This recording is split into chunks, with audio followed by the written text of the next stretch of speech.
Estamos llegando al cierre final de los comentarios sobre Gálatas 3, 13 y 14.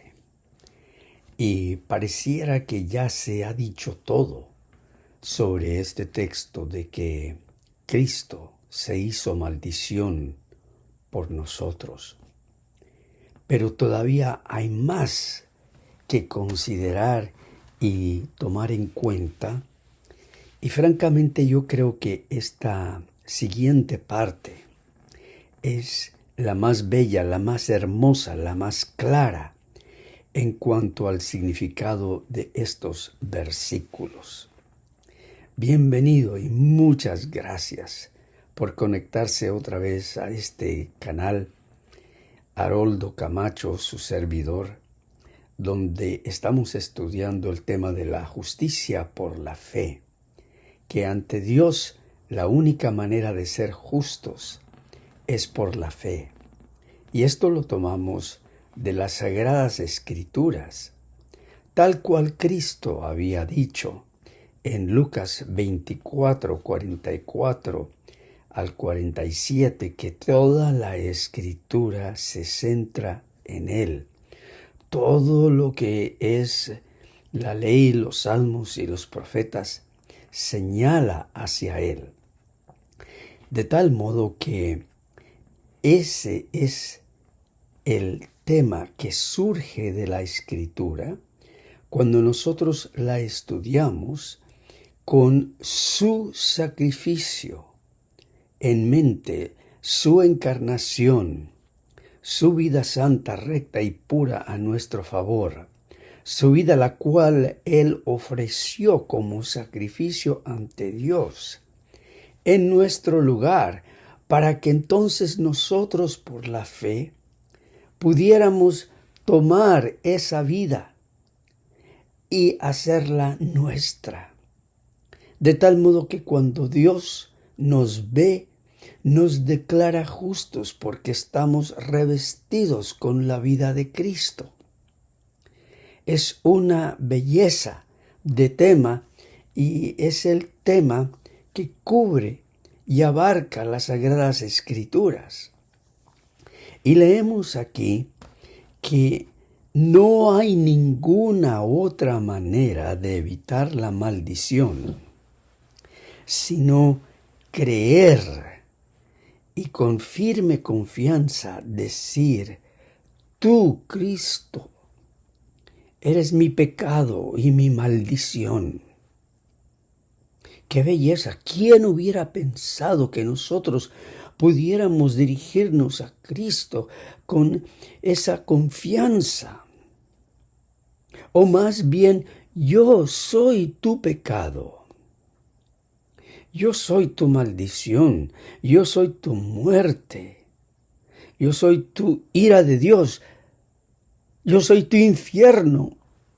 Qué manera más poderosa de hablar del infierno, que nosotros somos el infierno de Cristo. Y aquí pues Lutero usa la palabra infierno de una manera muy diferente a la que se usaba en la iglesia romana de aquel tiempo. El infierno es el acabose, el término final. Así que nosotros le podemos decir eso a Cristo. También podemos decir lo opuesto. Y los que hayan quedado como choqueados por esas palabras, espérense tantito, como dicen por ahí, espérense un momentito. Y esto se va a poner más bueno, por así decirlo. También podemos decir lo opuesto. Tú eres mi justicia, mi bendición, mi vida, mi gracia de Dios y mi cielo. Pues el texto dice claramente: Cristo por nosotros se hizo maldición. Por tanto, nosotros somos la causa por la cual Él fue hecho maldición. No, más bien, nosotros somos su maldición.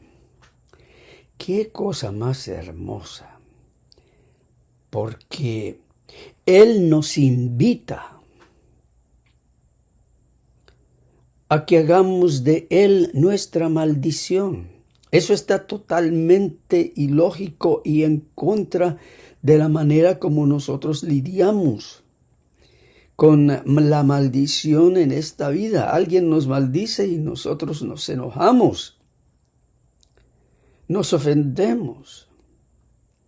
Mas Cristo sabe que la única manera de que nosotros no caigamos en la maldición de la ley es tomar nuestra maldición sobre su propio cuerpo.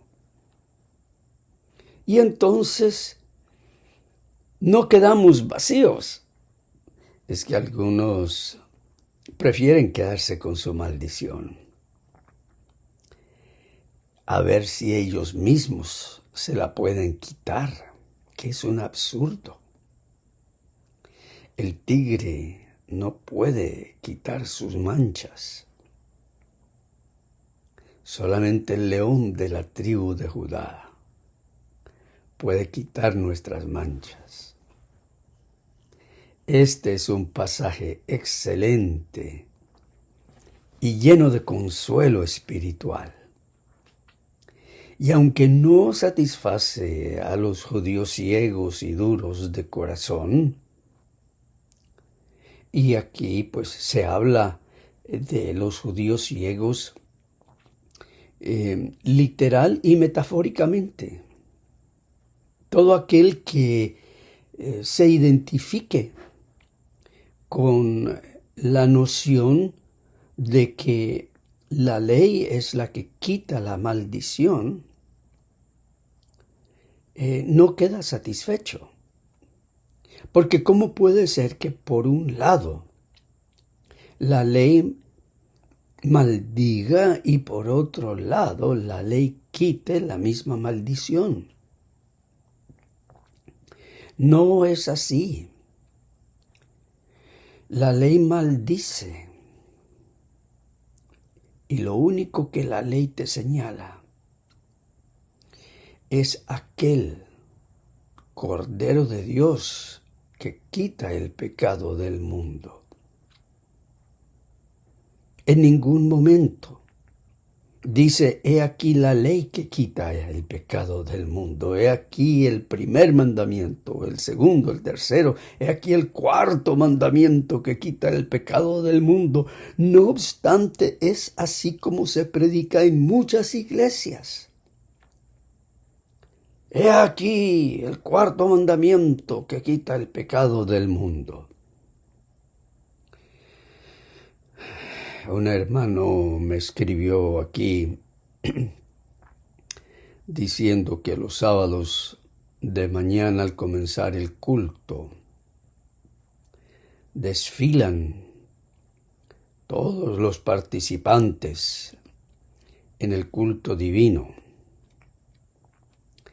y desfilan para comenzar el culto.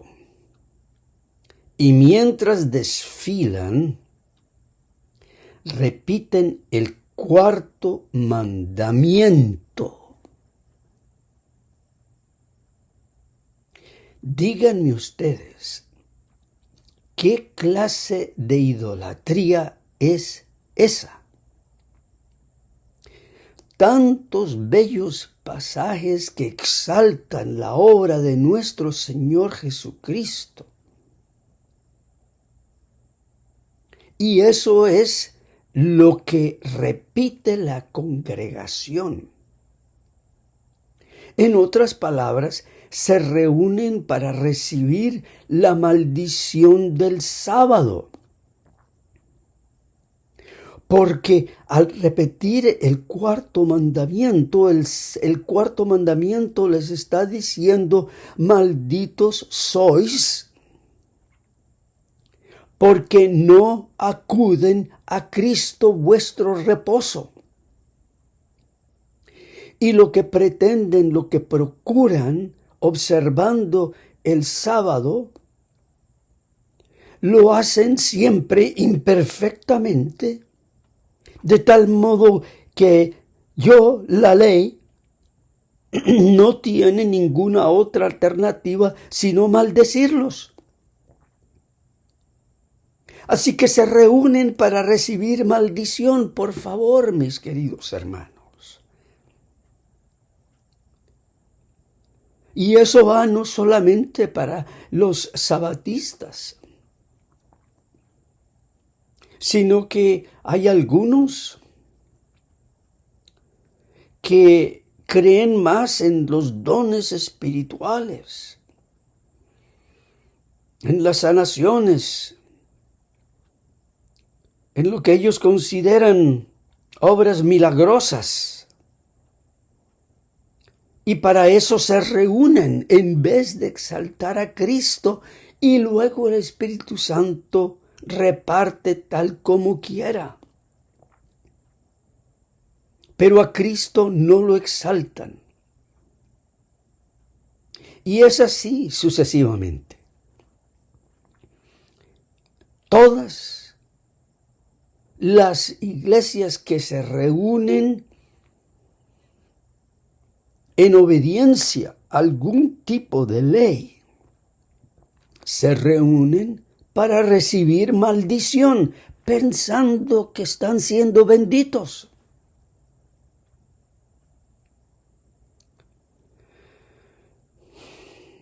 Esa es la cruda realidad.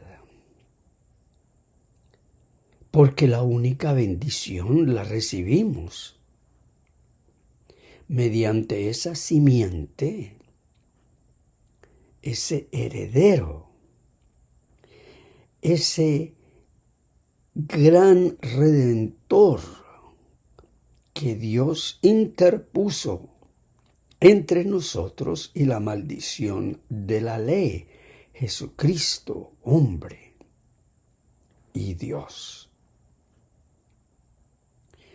Aunque no satisface a los judíos ciegos y duros de corazón, sí nos satisface a nosotros, pues hemos sido bautizados y recibido esta doctrina. Y fíjense cómo aquí Lutero correctamente coloca el bautismo. El bautismo no es un voto que nosotros hacemos ante Dios. En el bautismo nosotros no pactamos guardar la ley. En el bautismo nosotros recibimos la vida de Cristo. En el bautismo nosotros nos sumergimos en su vida. En el bautismo, Dios nos reclama como suyos por la fe que hemos puesto en la vida, la muerte, la sepultura que hay en el bautismo y la resurrección.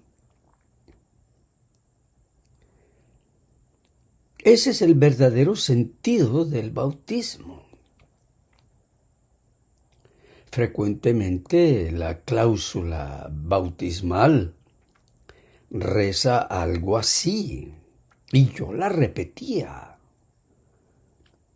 ¿Cuántas personas bauticé yo siendo pastor adventista? Y la fórmula bautismal siempre es: mi querido hermano fulano de tal, por cuanto tú has renunciado al mundo, por cuanto tú has puesto en tu corazón el deseo de vivir para Cristo, por cuanto tú has decidido guardar el cuarto mandamiento, por cuanto tú has decidido hacerte parte del pueblo remanente, por cuanto tú has dado el voto de aportar a la iglesia con tu talento, con tu tesoro, con tu tiempo.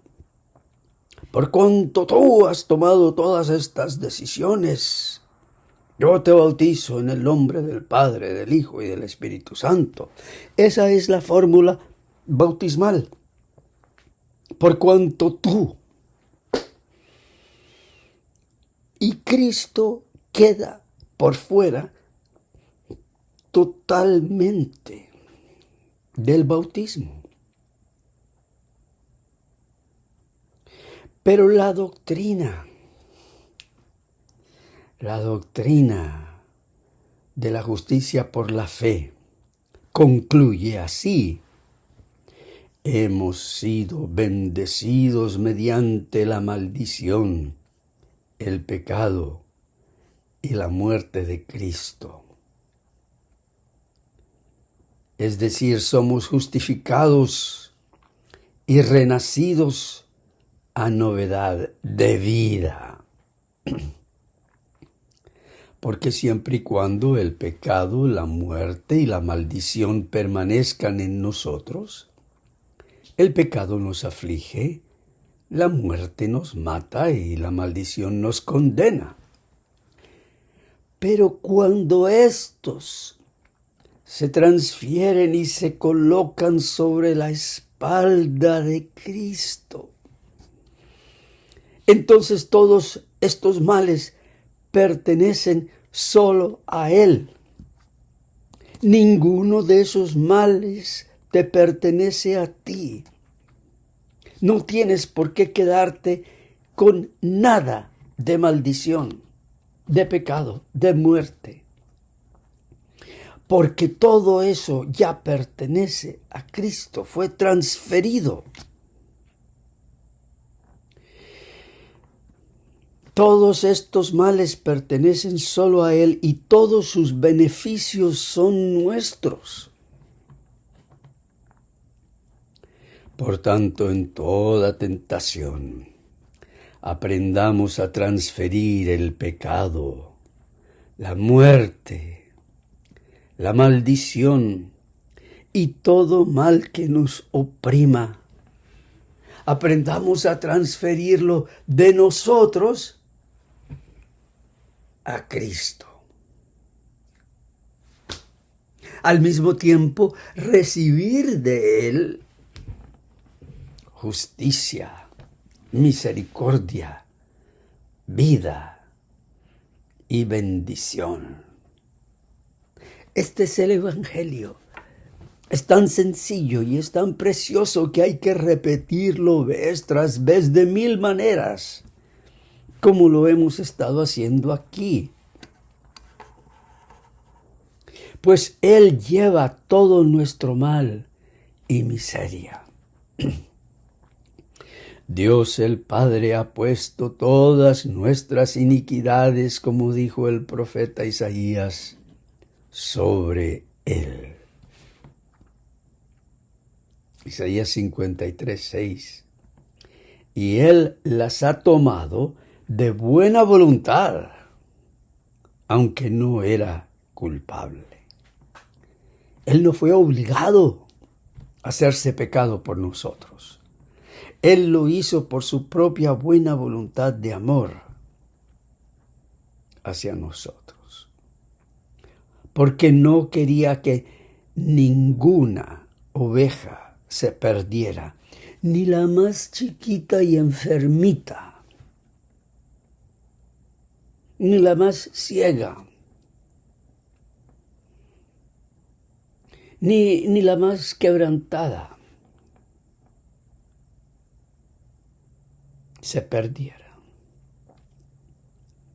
Así que de su glorioso amor tomó todas nuestras iniquidades sobre su cuerpo, voluntariamente. Él lo hizo cumpliendo la voluntad de su Padre, por la cual somos santificados para siempre. Y aquí ustedes pueden ver el sentido que Lutero le da a la santificación. Nosotros somos santificados cuando recibimos la justicia de Cristo. Nosotros somos santificados cuando somos cubiertos por la totalidad de su vida. Santificados quiere decir colocar por aparte, colocar a un lado y colocarlo en un lugar especial.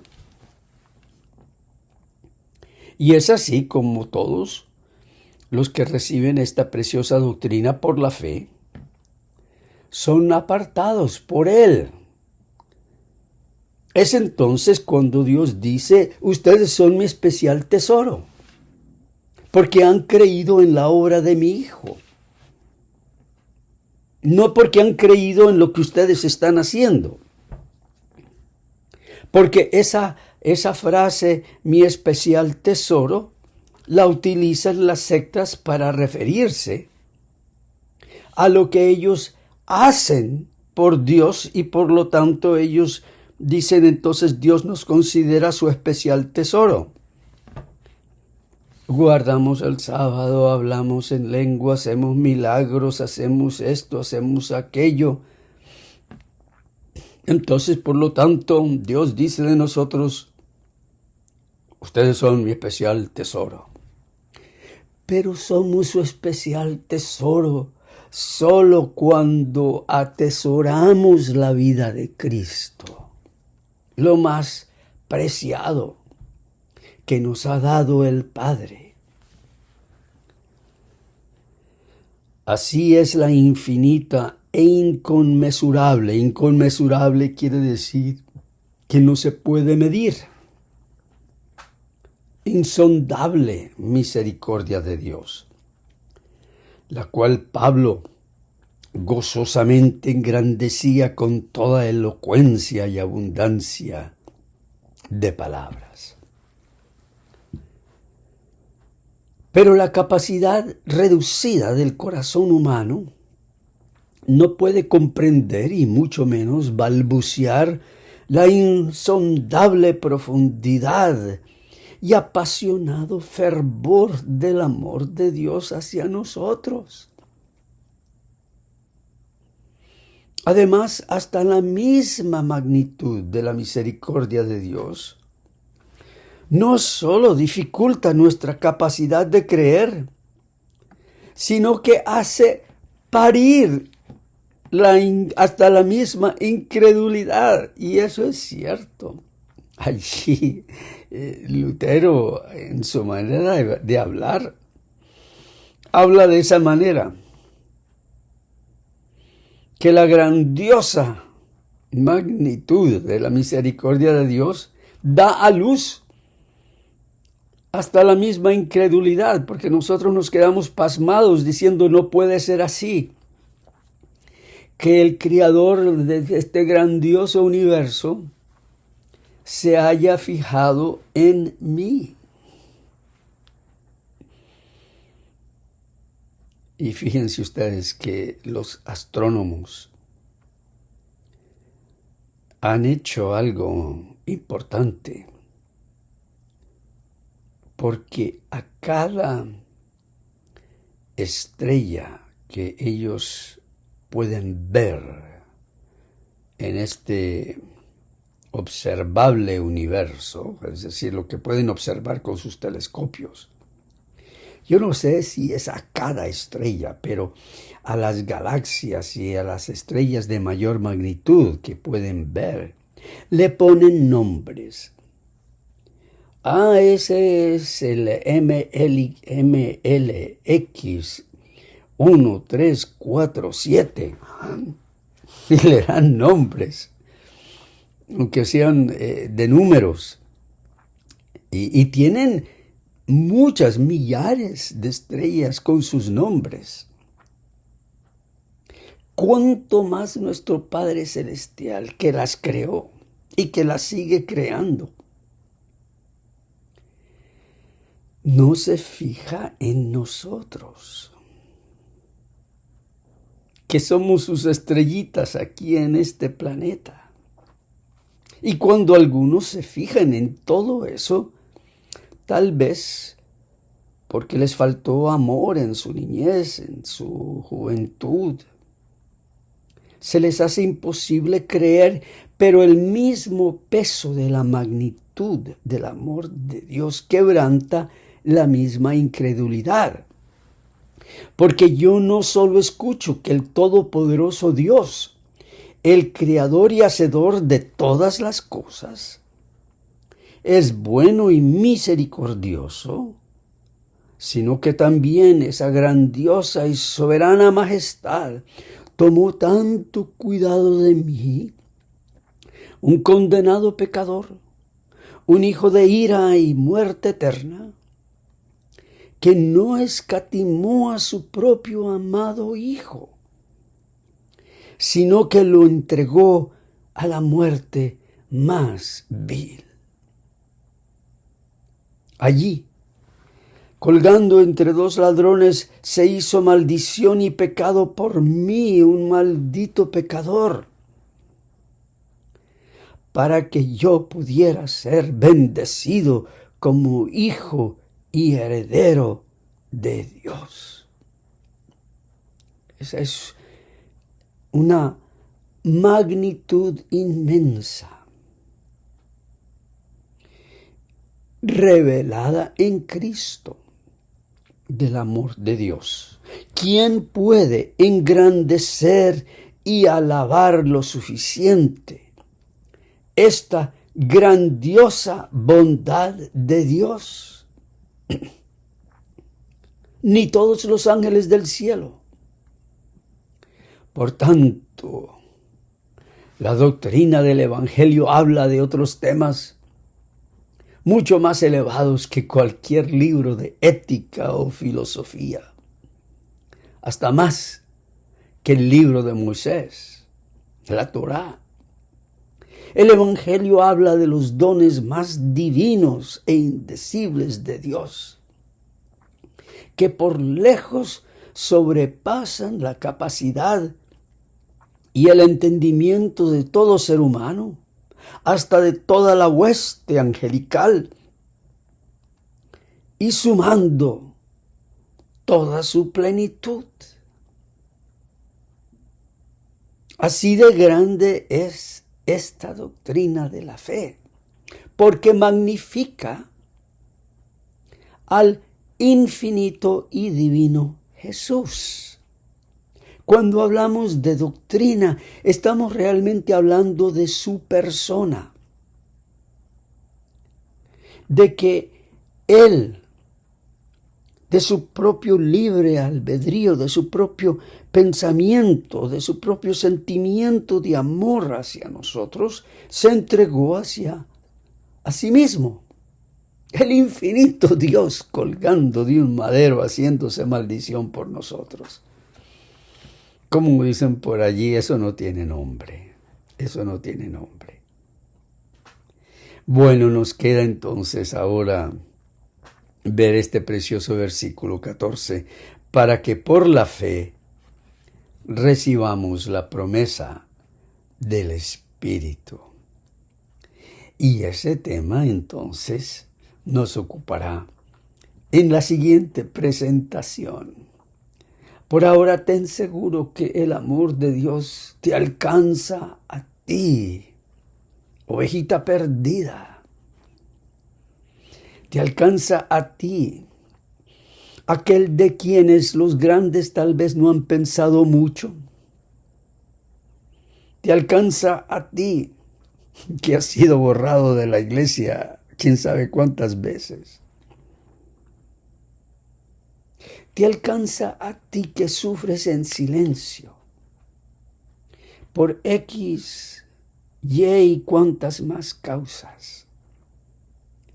Y te dice, hijo mío, hija mía, tus pecados, aunque sean muchos, te han sido perdonados.